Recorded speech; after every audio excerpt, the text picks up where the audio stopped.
Hello, Leo Risings. This is Mandy Ray, and I'm here to do your new moon in Pisces forecast. And we're going to share this new way of doing this with two charts up here because I want you to see how to work with astrology. So, see, Leo, you're a Leo rising. That's your first house. That's how you appear to people, your personality, Leo, right? That's the way you work with astrology. So, new moon in Pisces. Where is Pisces? Whoop, right here. That is your eighth house. Okay. So we come over here. What is the eighth house? Right here. Other people's money, transformation, shared resources, contracts, power. I like to say the balance of power is an eighth house thing: debts, death, rebirth. You'll find all kinds of sorts of things in the eighth house. This is your money axis. Okay. You look at the opposite. It's your values, your money. This is other people's money. That's why it rules debt, but it also rules inheritance. That's why it rules contracts, because you make contracts with your money. So the new moon is there. And new moon is a time to plant seeds of faith. How do I have faith about my debts? Well, I know. I'm going to try to explain that to you. So Saturn's been there, and Saturn's really obstacles and it's pressure and it's responsibility.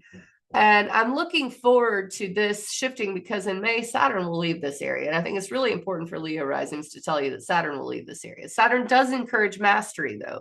So if you are in debt, this would encourage you to pay it off, right? But how do I do that? I feel bogged down, Mandy. Well, the new moon's here. This is planting a seed of imagination, okay? But it's more than that. Why is it more than that? Because of Jupiter. Jupiter's square. There's something else we have to consider, and that's our goals, networking, innovation, friends. We have to consider that. We have to actually logically think about our goals. It can't just be escapism because we're feeling bogged down. It has to be logical steps to move forward. And those two things don't really go together. You have to have faith about the eighth house, but you have to be logical about the 11th, right? So, the other thing is Venus and Mercury go retrograde. And I really think that's what's going to catalyze the difference here. So Venus and Mercury will retrograde in your ninth house. Let me get the little circle up. Maybe I need this instead. I think this will work better. This is your Aries ninth house. That's where Venus and Mercury will go retrograde. Venus, March 1st. It's already at the degree that it will go retrograde at this eclipse, which is why I'm bringing it up. Mercury, March 15th, the day after the lunar eclipse.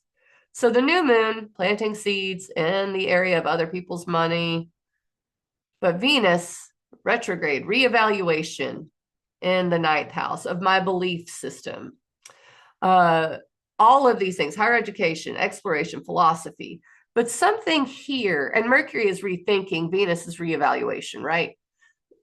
Something here has been stuck, because we had eclipses there, but it just doesn't seem like there's been any movement. Maybe some ideas, maybe some, yes, there's a North Node, like, yes, I believe in this, but how do I do it? Well, that brings me to Mars. Mars in Cancer.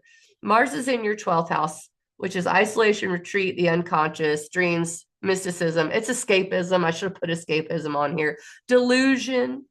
So Mars retrograde really broke you out of your delusions. That's really all there is to it. You had to redo it. Redo the escapism, redo the delusion. We're not doing that anymore. Our emotions are attuned to that naturally as Leo risings. Okay. You have Cancer here. There's Cancer on your 12th house.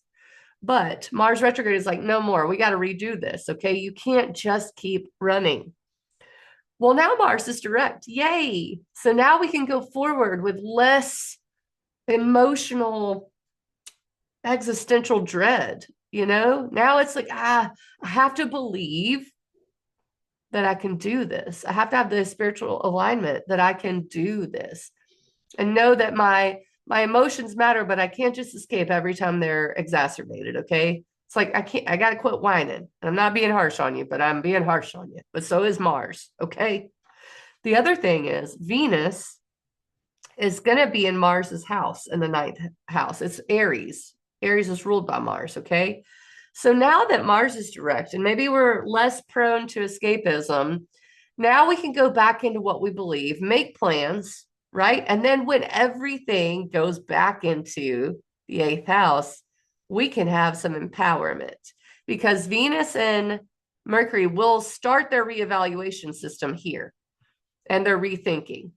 Now, that being said, we can go back into what we believe, but there's going to be a reevaluation. Maybe we realize, maybe the delusion is stripped off.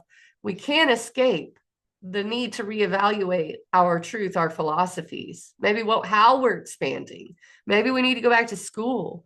Maybe we need to teach. Maybe we need to travel.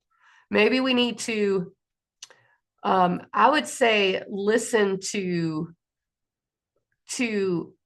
things that have already been figured out. That's really a ninth house topic. The ninth house is the guru.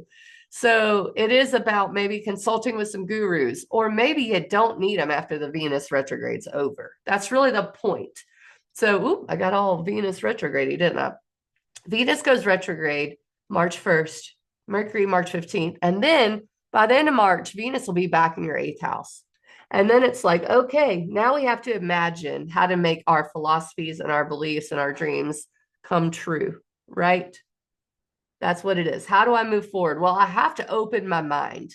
I have to understand that all of these things are something that I need to have faith around. So, other people's money, maybe I'm worth more than I think I am. Maybe I have more empowered thinking now and I can move back into this Aries stuff. It's about bringing in, let's just say it. Let's say bringing in other people's money. Why not? For just a few more months, Saturn's there. Saturn leaves and goes into your ninth house. And then it really requires you to put your money where your mouth is, right? So you might as well open your mind, see how you can game this area. That's reaching down to the very core of who you are. This place rules rebirth, okay? So Venus retrograde starting in your philosophy area and going back into your rebirth area, right? You're kind of redoing your inner world a little bit and your philosophy systems. And I think that's okay. And I think that once we get into the eclipse season, you'll find the full moon lunar eclipse is going to be here, and it's a south node separation eclipse, separating from Virgo, separating from the anxiety around this, because maybe you figured out a way to get other people's money. Okay. All right. I think that's good. Yeah. Catch me on the flip side, ecstaticastrology.com. That workshop for the eclipse is March 12th. It's through Zoom. It'll be on my website. Like, share, subscribe. Love y'all.